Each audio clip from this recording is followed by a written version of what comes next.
Bom, gente, eu quero fazer uma reflexão rápida com vocês sobre a escolha de Deus a respeito de pessoas. E Deus escolhe pessoas que certamente nós não teríamos coragem de escolher. Aliás, Deus escolhe pessoas cujas quais nós não gostaríamos nem de conviver com elas. O critério de Deus a escolher pessoas pode parecer esquisito demais, estranho demais para todos nós. Mas nós vamos olhar 4 textos e entendemos que cada pessoa carrega consigo um potencial, mesmo que esse potencial não consiga ser visto. E muitas vezes, ao ser visto, ele não é apreciado por pessoas. Muitas vezes esse potencial, quando está em alguém, na verdade outras pessoas até acreditam que ele está no lugar errado. Mas Deus não comete erros, ok? Nós temos e precisamos entender que quanto mais rápido descobrimos esse potencial e colocarmos esse potencial em ação, vamos cumprir os critérios e a vontade de Deus. Então eu vou te mostrar 4 pessoas que provavelmente você jamais escolheria e não seria capaz de enxergar nelas o potencial que Deus viu. A primeira delas está em Marcos, capítulo 5, verso 2. Coloca para mim, por favor. Saindo ele do barco, lhe saiu logo ao seu encontro dos sepulcros um homem com espírito imundo. Essa é uma história que já começa de forma estranha. No capítulo 4, no verso 35, Jesus vai convidar seus discípulos a ir ao outro lado do mar da Galileia. Isso provavelmente não soa muito agradável aos seus discípulos. Por quê?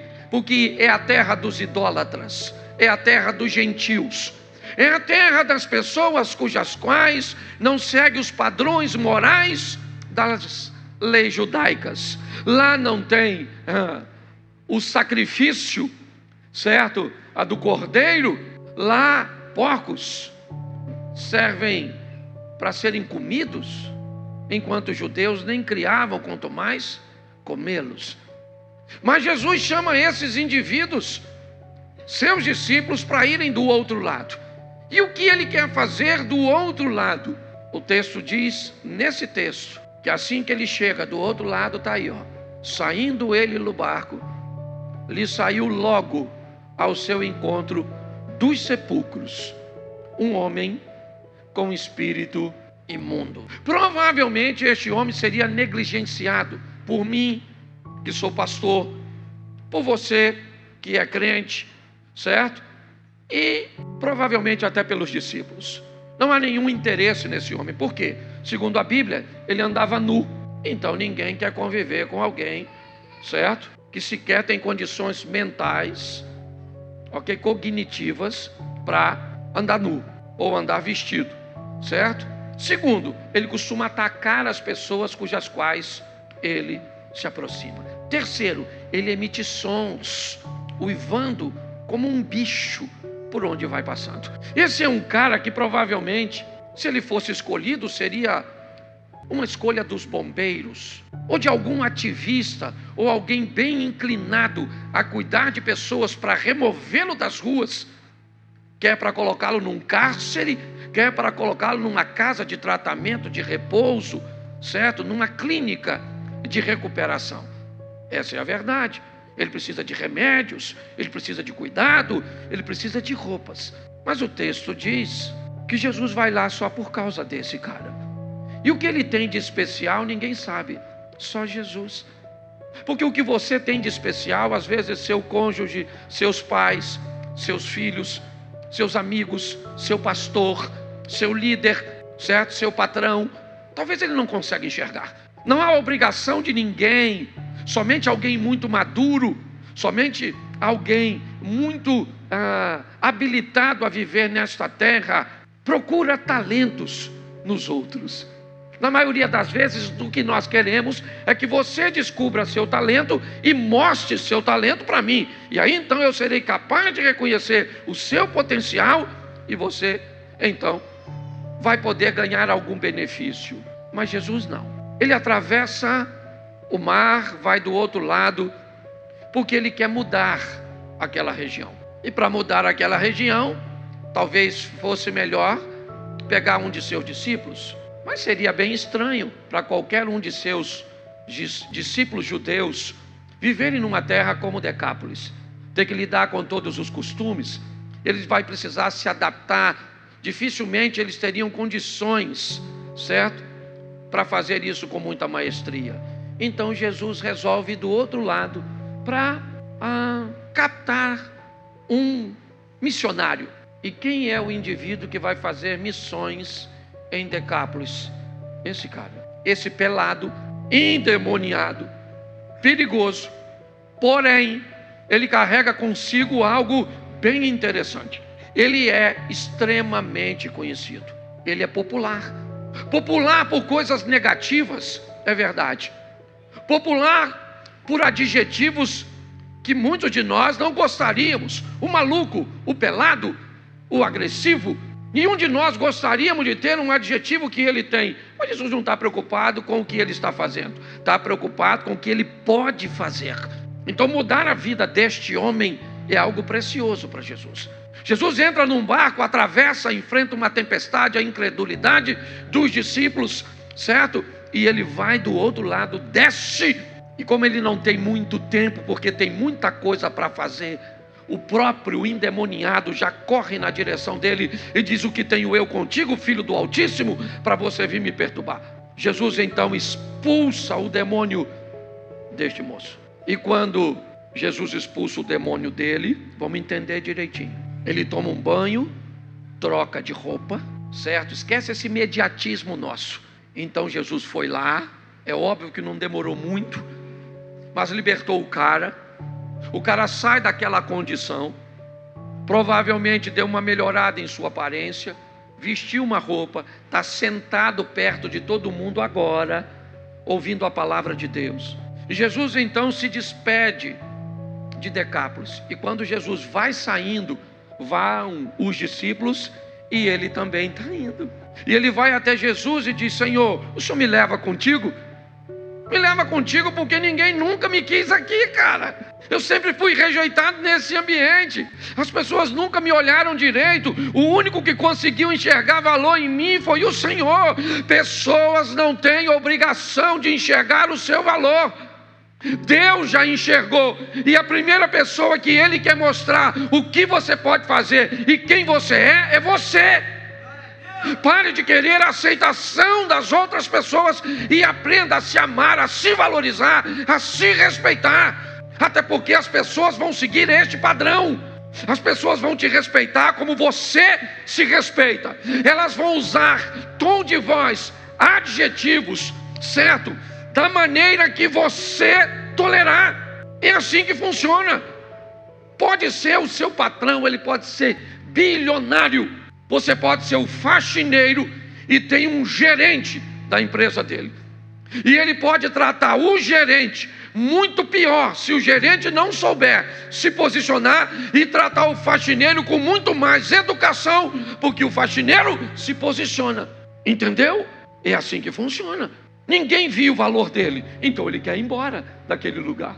É lógico, eu quero andar com Jesus.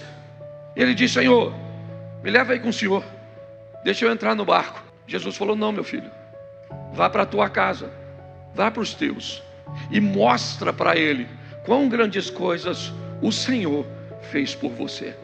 Volta para casa. Mas agora você não volta mais nu, você volta vestido. Você não volta mais louco, você volta são. Você não volta vazio, você volta cheio. E eu vou mudar essa terra através de você. Dá para botar o capítulo 8 de Marcos? Bota a partir do verso 1, 8:1. Marcos 8, certo? Naqueles dias, havendo uma grande multidão, não tendo o que comer, chamou Jesus a si os seus discípulos e disse: tenho compaixão da multidão, porque há 3 dias que estão comigo e não tenho o que? Isso. E Se os deixarem em jejum, né? Se os deixarem ir em jejum para suas casas, desfalecerão no caminho, porque alguns deles vieram de longe. E os seus discípulos responderam: de onde poderá alguém satisfazê-lo de pão aqui no deserto? E perguntou-lhes: quantos pães tendes? E disseram: 7.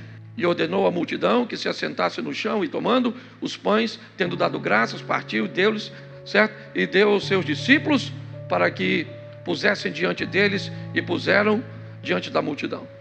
Vamos lá. Tinham também alguns peixinhos, e tendo dado graças, ordenou que também os partisse, nos pusessem diante dele. Comeram e saciaram-se, e dos pedaços que sobraram, se levantaram 7 cestos. Olha agora. E comer, e os que comeram era o quê? Quase o quê? Quase 4.000. Estão falando apenas de homens, sem falar de mulheres e crianças. Essa é a segunda multiplicação dos pães. Não confunda com a primeira, certo? Com a musiquinha dos 5 pães e 2 peixinhos. Aqui são 7 pães e não tem o número dos peixes. Tá certo? Porque essa é a segunda multiplicação dos pães. Primeira multiplicação dos pães acontece em Cafarnaum, em solo judeu, sobrando 12 cestos de resto de pães, simbolizando o ministério de Jesus sobre as 12 tribos de Israel. Segunda multiplicação dos pães é essa, de Marcos, onde o final do capítulo 7 narra o local que ela acontece. Jesus está caminhando, por termos de Tiro e de Sidom, entrando no território de Decápolis, por cima, pelo norte de Israel, certo, em direção à Síria, e ali ele celebra a segunda multiplicação. Essa é a segunda multiplicação. Ela acontece, preste atenção, certo, no ambiente, certo, que não é dos judeus. Por isso sobram 7 cestos, simbolizando o ministério de Jesus às nações, às 7 nações pagãs. Pastor, o que o senhor está querendo dizer? O que eu estou querendo dizer é muito simples. É que 2 anos e meio depois da primeira visita, onde Jesus liberta o gadareno no capítulo 5, ele volta no capítulo 8 para fazer a segunda multiplicação dos pães. Segundo esse texto, depois de 2 anos e meio, tem mais de 4.000 pessoas para ouvir Jesus. E eu pergunto a você: quem foi o missionário que ficou ali pregando nesse período e mostrando um cara que ninguém dava nada para ele? Porque Deus pode fazer através de nós grandes coisas que jamais poderíamos imaginar. Ninguém imaginaria que um cara nu, endemoniado, fedorento, perigoso, seria o maior evangelista daquela região. Posso escutar um amém? Então você fala para quem está do seu lado: se Deus fez isso com ele, imagina o que pode fazer com você. Para estender isso de uma forma mais ampla, vamos trocar de gênero, porque senão parece que homem é homem. Vamos para uma dona agora. João capítulo 4, verso 7. Veio uma mulher de Samaria tirar água e disse: Jesus, dá-me de beber. É a mesma situação. Jesus está indo da Judéia para a Galiléia, passa por Samaria e essa dona está lá. Você vai encontrar com ele perto do poço. Ela não imagina, é uma dona bagunçada, com a vida esquisita, já casou 5 vezes, já está com outro homem que não é dela. Uma dona modernérrima, é essa dona, certo? E ela mora em Samaria, a cidade dos samaritanos, ok? E quem é que vai lá? Jesus. Eu posso te dizer com certeza, se Jesus não estivesse ali, os discípulos não passariam lá. Mas como Jesus está, ele fez pior. Ele ficou fora da cidade e mandou o discípulo entrar. Vai lá e compra comida, que eu vou ficar aqui. Perto de meio-dia vem a dona, coitadinha, tirar água. Cordinha, certo? Cântarozinho. Chegou lá, Jesus falou: dona, beleza, senhora, me dá um pouco d'água. Ela falou: como o senhor ousa falar comigo que sou mulher samaritana? Ele falou: dona, se você me soubesse quem sou eu, você que me pediria, e eu te daria da água viva. Ela falou: o poço é fundo, o senhor não tem com o que tirar, a corda e o cântaro está na minha mão.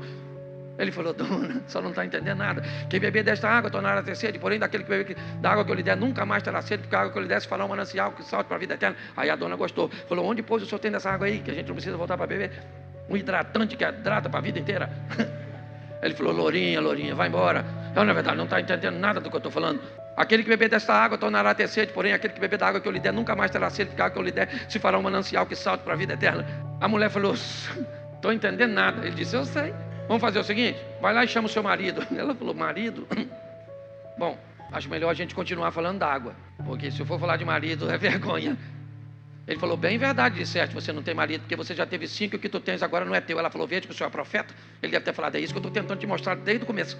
Ela disse, mas os nossos pais adoravam nesses montes, vocês dizem que o local de adoração é em Jerusalém. Jesus disse, ora vem que nem nesses montes, nem em Jerusalém adorareis o Pai, certo?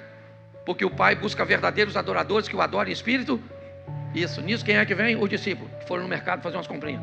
Eles foram na cidade comprar comida.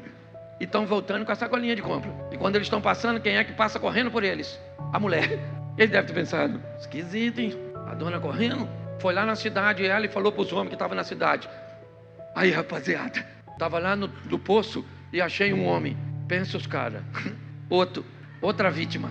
Ela falou, não, eu achei um homem diferente. Eu achei um homem que me disse tudo quanto eu tenho feito. Os caras devem ter pensado, finalmente, alguém teve coragem de falar com a senhora. Ela falou, não sabe o que eu estou achando? Eu estou achando que ele é profeta, ele é o Messias, ele é o Cristo. E alguém deve ter pensado, ô dona, se enxerga. A última pessoa que o Messias ou o Cristo ia aparecer era para a senhora, entendeu? Com o currículo da senhora, uma mulher bagunçada. Fulano já pegou, ciclano já pegou, fulano. Certo? Porque o nosso critério é esse. Querido, deixa eu te falar uma coisa. Ele enxerga em você algo que ninguém consegue enxergar. Ele vê em você, pare de achar que alguém te fez algo, te causou e que isso é o suficiente para te paralisar. Não é, o Senhor sabe quem você é de fato. E está trabalhando o tempo inteiro, sabe para quê? Para curar, para transformar você e para levar você para mudar o seu mundo. A mulher foi lá na cidade e falou para os caras, vem ver, eu achei o Messias. Os caras falaram, vamos lá, não deve ser o Messias, mas deve ser alguém legal. Chegou lá, ela falou, é aquele lá, o chefe dos crentes. Jesus começa a conversar com eles, fica ali durante um período, eles se convertem. E sabe por quê? Porque Jesus enxergou numa mulher o que ninguém conseguia enxergar. Pare de esperar que as pessoas vejam em você o seu valor. Elas não vão enxergar e pode ter certeza. Eu sei o que eu estou falando. Hoje menos, mas por muitos anos, não foram dias e não foram meses. Eu enfrentava conversas em torno de meu nome. Palhaço, animador de auditório, não sabe nada de Bíblia.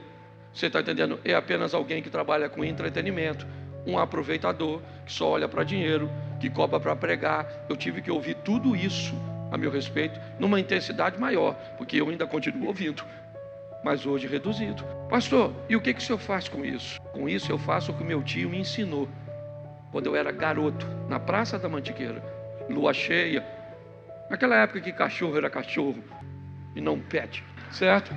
Lua cheia, Abner, clara, quase dia, e o cachorro no quintal olhava para a lua assim, uau, uau, uau, uau, uau, uau, uau, uau.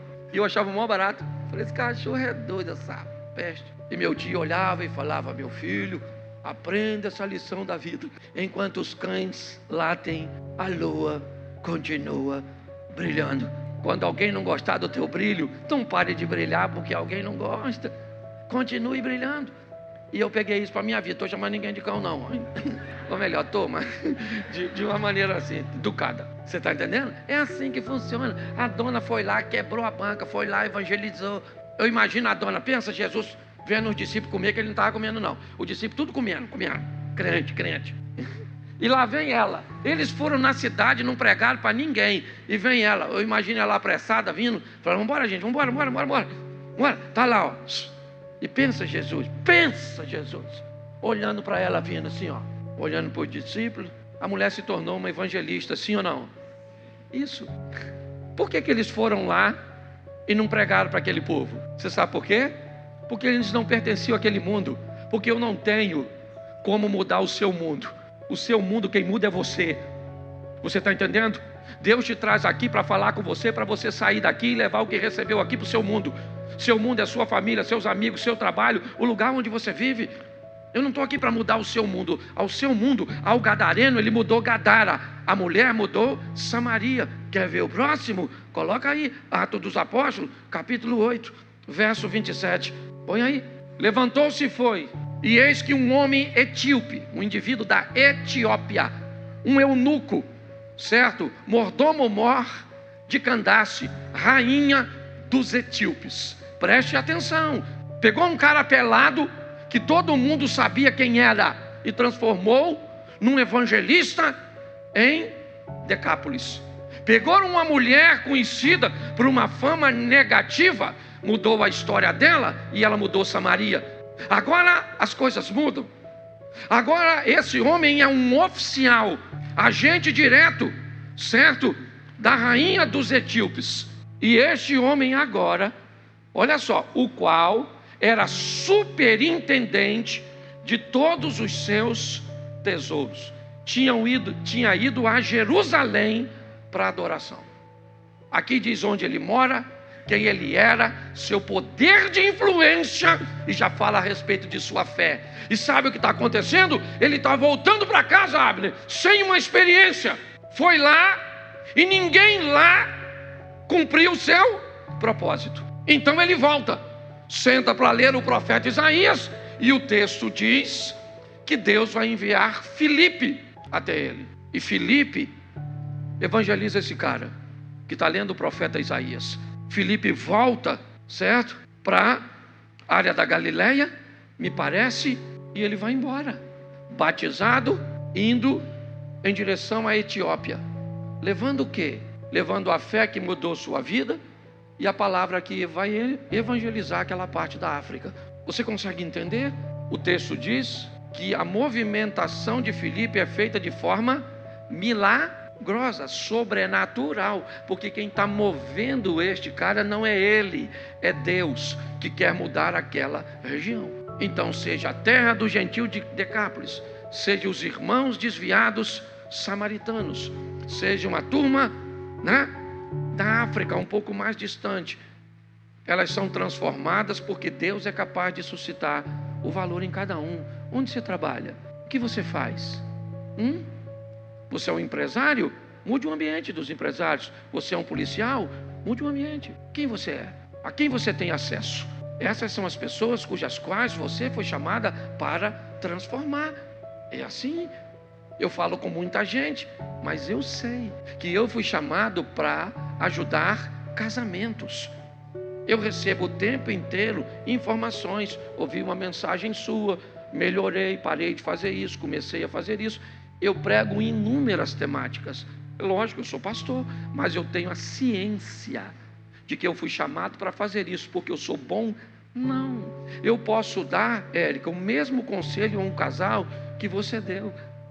Mas por eu ter um chamado nessa área, o que eu vou falar tem muito mais peso do que a mesma coisa que você disse. Você está entendendo? Então descubra o mundo cujo qual você foi chamado para transformar, e pare de querer transformar o mundo dos outros, onde você vai gastar muita energia e não vai acontecer nada. Olha só, vamos pegar o último, por causa do horário. Vamos embora. Atos dos Apóstolos, capítulo 9, verso 15. E disse-lhe, porém, o Senhor: vai, porque este é para mim um vaso escolhido, para levar o meu nome diante dos gentios e dos reis e dos filhos de Israel. Este é Paulo. Quem é Paulo? Paulo é um cara perigosíssimo para os crentes. Paulo é um cara que tem documento assinado por autoridades para prender quem ensinar qualquer coisa no nome de Jesus. Paulo é um cara que, quando as pessoas o veem, se escondem. O nome de Paulo causa repulsa, causa medo. Os amigos de Estevão, que foi apedrejado enquanto Paulo segurava a capa dos apedrejadores. Imagine a mãe, a família de Estevão, que não pensava a respeito desse cara. Esse cara tem que ir para o inferno, meu irmão. O cara matou alguém da minha família. Isso não é um cara digno, um cara violento, perseguindo cristãos que só querem. É isso. Se eu tivesse um cara hoje no Brasil para chamar de Paulo, eu diria Alexandre de Moraes. E você, quando olha para ele, provavelmente, o que você pensa? Isso é um crápula, um indivíduo que teria que morrer. Morrer sim, é verdade. Mas segundo a Bíblia, não vos peço que os tire do mundo, mas que o livre do mal, que morra para o pecado e se levante uma nova pessoa. Deus tem poder para fazer isso? Sim ou não? Isso. Mas normalmente a maioria dos crentes, meu irmão, está orando para ele dar esse fogo, porque a justiça do Senhor vai e vai matar Você não é crente, você faz voodoo, faz um bonequinho careca e manda bala. É ou não é verdade? Ué, esse cara é perigosíssimo. Ananias recebe uma tarefa com Jacó, ele não quer cumprir. Ele conversa com Deus, vai ler, que eu não sou obrigado a ler tudo. Olha só, olha o que Ananias fala: Senhor, deixa eu falar uma coisa para o senhor. O senhor sabe quem é esse cara aí que o senhor está falando para mim lá? Esse cara é perigosíssimo. Esse cara não vale nada. Não sei se falaram com o senhor. Isso é um perseguidor. O Estevinho, cantou para subir por causa dele. Então eu vou logo avisando. E aí o que o Senhor disse? Vai, meu filho, porque este é para mim um vaso, para quê? Um vaso escolhido para fazer nada. Porque tem uns membros que acham que Deus escolheu ele para nada. Você fica sentado assim, uma hora Jesus volta. Vá para o inferno. Não é verdade? Para mim, ele é um cara escolhido para cumprir uma missão. Cada um de nós temos a nossa. Cada um de nós temos a nossa. E deixa eu falar uma coisa com você. Aí onde você está, numa praça de alimentação como aquela, recebendo alguém aqui, num estacionamento, numa sala de aula, você pode acessar um coração que um pregador nunca conseguiria acessar. Numa fila de ônibus, é ou não é verdade? Num ambiente fora da igreja, porque a sua missão é mudar seu mundo. É assim que funciona. Sabe aquilo que você consegue depois de uma jornada mensal de trabalho? O seu salário, ele vai todo para um lugar só? Não. Ele é distribuído. É assim que funciona. Você pega de um local, é verdade, mas aqui uma conta de luz, ali de telefone, ali você paga o colégio das crianças, aqui você faz isso, você faz as compras, é o combustível, é isso aí. O que você faz? Você entrega ao seu mundo, certo? É lá, você tem o pet que cuida do seu cachorro, então vai um dinheirinho para o cachorro. Aí você compra uma raçãozinha na loja de ração, vai um pouquinho para lá. E você compra onde? Você compra num ambiente que representa o seu mundo. Ele diz, olha, esse cara que vocês acham que deveria morrer, esse cara que realmente, eles não estão falando mentira não, eles estão falando verdade. Paulo era tudo isso que eles temiam, mas Deus enxergou nele e disse, olha, isso é o que esse cara faz sem mim, agora eu entrei nele. E agora você vai ver, ele é para mim um vaso escolhido para levar o meu, preste atenção, ele vai levar o meu nome, certo, aos gentios. Ele vai atravessar o Mediterrâneo, ele vai subir para ir à Europa. Sabe com quem ele vai falar? Ele vai falar com autoridades, com reis. Ele é um cara culto, preparado, letrado, poliglota. Você está entendendo? E ele é um cara que vai falar com os filhos de Israel. Esse cara é um cara que está habilitado, certo? É um dos primeiros indivíduos onde o leque abre. Enquanto a samaritana conversa com os samaritanos, enquanto os discípulos conversam com os judeus, enquanto o certo, lá endemoniado, conversa com os gentios de Decápolis. Quem é Paulo? Paulo conversa com qualquer um. Ele vai viajar, vai treinar pessoas, certo? E preste atenção, quando você vê Paulo escrevendo cartas à igreja de Colosso, à igreja da Galácia, à igreja de Filipos, certo? É sempre assim. O missionário vai à frente, observa o que está acontecendo, vê os problemas que a igreja está. Aqui nós temos problemas com liderança, aqui nós temos problemas com infidelidade econômica, aqui nós temos pessoas que estão elegendo homens como seus líderes. Um disse, sou de Paulo, outro de Apolo, certo? E então ele vem e escreve uma carta, ou seja, baseado nas informações cujas quais ele recebe de seus missionários enviados. Posteriormente ele então envia recomendações, ações, atitudes, e sempre posteriormente fazia uma visita com uma certa regularidade. O que ele está fazendo? Mudando seu mundo. Hoje eu vim aqui para dizer a você, você pertence ao mundo e você foi resgatado para uma missão. Como Paulo, é para mim um vaso escolhido para levar. Você veio aqui para quê? Para levar o que recebe aqui. Para onde? Para seu mundo. É Decápolis? É Samaria? É Etiópia? É a Europa? Eu não sei. Eu sei que ninguém melhor que você. Por quê? Porque as pessoas te conhecem. É isso. O gadareno, todo mundo sabia quem o gadareno foi e quem ele se tornou. Certo? Todo mundo sabia quem a mulher samaritana era e quem ela se tornou. Todo mundo sabia quem o etíope era e quem ele se tornou. Todo mundo sabia quem Paulo era e quem ele se tornou. E todo mundo sabe quem você é e quem você se tornou. Entendeu? É quem que você se torna que torna a sua mensagem poderosa. Eu não quero saber o quanto você sabe de Bíblia. Eu quero saber o quanto de você não existe mais para que uma nova criatura entrasse em você. Você está entendendo? Eu não quero saber o quanto a sua vida melhorou economicamente, que você era pobre, enriqueceu porque aceitou Jesus. Eu não quero saber isso. Eu quero saber o quão de crente tem dentro de você. Eu quero saber o quão de novidade de vida. É isso que todo mundo está a fim de olhar. Até quem falar de forma errada, ruim, certo?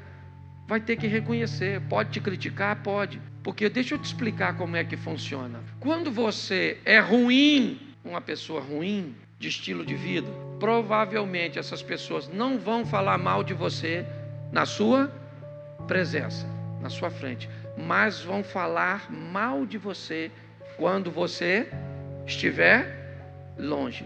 Quando você tem uma vida correta, quando você é um crente decente para seus pais, para seus filhos, para seus amigos, escute o que eu vou falar. Eles vão falar mal de você na sua frente, vão debater, vão dizer que você, certo, é uma pessoa ultrapassada, retrógrado, um fundamentalista. Mas quando estiverem longe de você e alguém tentar falar mal, sabe o que elas vão falar? Falar mal de fulano não. Fulano é gente boa, é legal. Não, é crente. Crente, estou falando que é porque eu convivo, eu sei que é chato. Entendeu? Fundamentalista. Mas é crente. Então nós vamos sair daqui e o que levamos de poder não é o que levamos de conhecimento. O que levamos de poder é o que levamos de transformação. Então vamos embora para casa, vocês que vão nesse primeiro culto, que eu ainda vou depois do segundo, para mudar seu mundo, entendeu? E se você está com alguém do seu mundo, olha para o lado dele e diz: eu pertenço ao seu mundo, muda aí, poxa. Isso, o marido falaram com a mulher com a força danada,